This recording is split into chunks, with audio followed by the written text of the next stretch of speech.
আসসালামু আলাইকুম। আজকের এই অনলাইন ক্লাসে স্বাগত জানাচ্ছি। আমি ইমরান।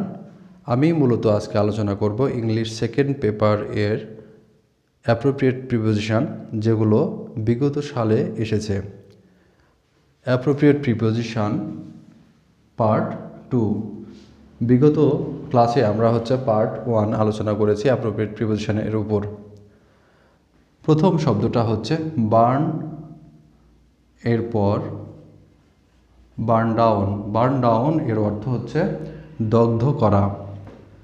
বার্ন ডাউন এর অর্থ কি? দগ্ধ করা। তাহলে বার্ন এর পরে আমরা প্রিপোজিশন ডাউন ব্যবহার করব। বাস্ট। বাস্ট ইনটু অর্থ কান্নায় ভেঙে পড়া। বাস্ট আউট আবার এর অর্থ হাসিতে ফেটে পড়া। কিন্তু আমাদের এইচএসসি ইংলিশ সেকেন্ড পেপারে বাস্ট ইনটু এর একটি ব্যবহার এসেছে, যার অর্থ কান্নায় ভেঙে পড়া, আর বাস্ট আউট মানে হাসিতে ফেটে পড়া। কেয়ার ফর অথবা কেয়ার অ্যাবাউট, আমরা দুটোই নিতে পারি। এর অর্থ পরোয়া করা অথবা গ্রাহ্য করা। দেন কেয়ার অফ। কেয়ার অফ এর অর্থ যত্ন। কেয়ার অফ এর অর্থ যত্ন। আর কেয়ার ফর অথবা কেয়ার অ্যাবাউট এর অর্থ পরোয়া করা। তারপর carry. Carry one. Carry on অর্থ চালিয়ে যাওয়া। তারপর ক্লাইং টু। ক্লাইং টু এর অর্থ লেগে থাকা। গত ক্লাসে আমরা দেখেছিলাম অ্যাডহেয়ার টু এর অর্থ লেগে থাকা। Clog up. ক্লগ আপ এর অর্থ ব্যাহত করা। ক্লগ আপ এর অর্থ ব্যাহত করা। Come from. কাম ফ্রম এর অর্থ উদ্ভূত হওয়া বা জন্মানো। এবং এর পরেরটা কনফাইন্ড। কনফাইন্ড এর পরের প্রিপোজিশন টু ব্যবহৃত হয়। কনফাইন্ড টু এর অর্থ শয্যাগত।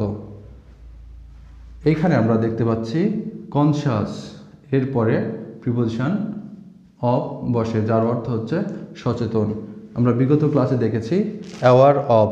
অ্যাওয়ার অর্থ সচেতন, এবং এই কনশাস অর্থ সচেতন। কনশাস হোক অথবা আনকনশাস হোক, এবং অ্যাওয়ার হোক অথবা আনঅ্যাওয়ার হোক, যাই এখানে ব্যবহার হোক না কেন, এরপরে প্রিপোজিশন অফ ব্যবহৃত হবে। এর অর্থ কনশাস অফ এর অর্থ সচেতন। তারপর ডিপেন্ড এর পরে অন প্রিপোজিশন ব্যবহৃত হয়। ডিপেন্ড অন এর অর্থ নির্ভর করা। আমরা ডিপেন্ড আপন এও ব্যবহার করতে পারি। ডিপেন্ড আপন এর অর্থ নির্ভর করা, অথবা অনও দিতে পারি। তারপর ডিপ্রাইভড অফ। ডিপ্রাইভড অফ এর অর্থ বঞ্চিত। খুবই গুরুত্বপূর্ণ একটি অ্যাপ্রোপ্রিয়েট প্রিপোজিশন। ডিপ্রাইভড অফ এর অর্থ বঞ্চিত। তারপর ডিভয়েড অফ। ডিভয়েড অফ এর অর্থ বর্জিত। এটিও খুব গুরুত্বপূর্ণ একটি অ্যাপ্রোপ্রিয়েট প্রিপোজিশন। তারপর different from. Different from. Different from এর অর্থ পার্থক্য। Divide into. ডিভাইড ইনটু এর অর্থ ভাগ করা। Divide into.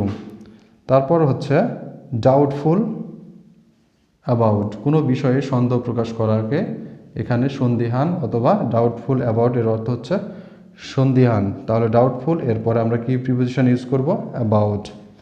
ইফেক্ট এরপরে প্রিপোজিশন আমরা অন ব্যবহার করব।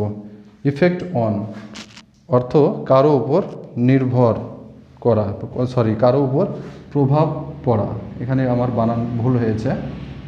কারো উপর প্রভাব পড়া অর্থে ইফেক্টের পরে প্রিপোজিশন অন ব্যবহৃত হয়। তারপর এসেনশিয়াল ফর। এসেনশিয়াল ফর এর অর্থ প্রয়োজনীয়। এসেনশিয়াল ফর এর অর্থ কি? প্রয়োজনীয়। আজকে আমার এই পর্যন্তই পার্ট 2 আলোচনার বিষয়। এর পরবর্তীতে আমি আলোচনা করব পার্ট 3। তোমাদের দেখার অনুরোধ রইল। Thank you very much for watching the video.